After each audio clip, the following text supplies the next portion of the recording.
Nining Lunes humanato sa uluga ang Epiphany Sunday. Ang liturhiya sa pulong nagtudlo kanato nga magmatngon kita sa daghang mga tao nga mo-claim nga sila gigasahan sa Espiritu Santo. Matod pa ni San Juan sa unang pagbasa, ang Espiritu nga nagtudlo sa matuod o ang Espiritu nga wala magtudlo sa matuod. Makita nato ni sa panahon nga si Jesus naghimo sa iyang public ministry, kadaghan kaayo ang mga magtutudlo sa balaod.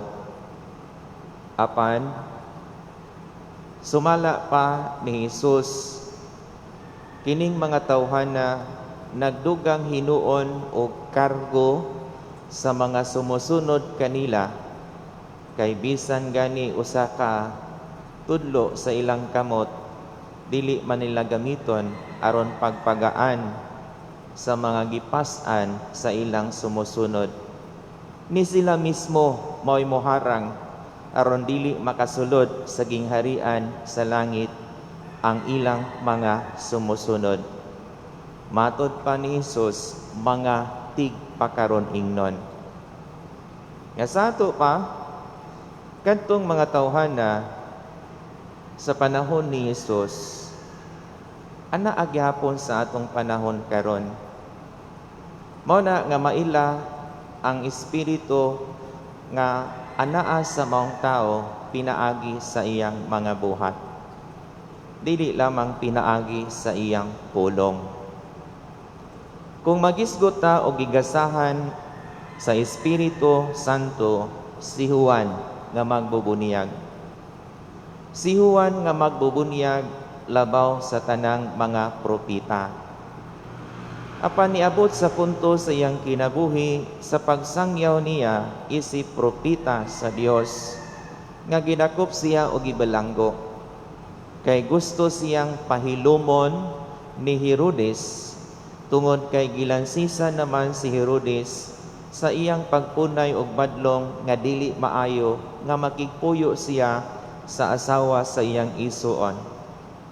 Nagtuo si Herodes nga si Juan mapahilom niya pinaagi sa pagbilanggo. Apan wala siya masayod nga aduna pay labaw kang Juan nga magsasangyaw nga mao si Jesus sumala pa sa ebanghelyo karon. Nga sa ato pa, ang maayong balita dili mahimo nga hunongon ni walay usa nga makapahimo sa paghunong niini, kay ang Dios magpadala og lain-laing mga sulugoon aron mapadayon ang pagsangyaw sa maayong balita. Sa panahon ni Juan, napakgang siya ni Herodes. Pero there is another greater than John the Baptist in the person of Jesus proclaiming the good news of salvation. Unya sumala pa, mas daghan na hinuon kaayong tao nga nagagikan sa lain-laing mga dapit nga misunod kang Hesus. Sa laing bahin, sa paghimo ni Hesus sa iyahang pagsangyaw sa maayong balita, naa siya'y gi-challenge sa matag tao nga misunod kaniya. Miingon siya, hinulsuli og biyai ang inyong mga sala. And this is the condition for all of us, so that we can enter the kingdom of God. Kinahanglan nga maghinulsultas atong mga sala ug biyaan nato aron makasulod ta sa gingharian sa langit. Nga kung atong sabton pag-ayo sa atong paghinulsol o pagbiya sa atong mga sala, atong gihawanan ang atong kinabuhi. O kay nahawa naman ang atong kinabuhi, si Jesus mupuno kanato sa iyang grasya ug ang iyang grasya mao'y magdala kanato ngadto sa langit.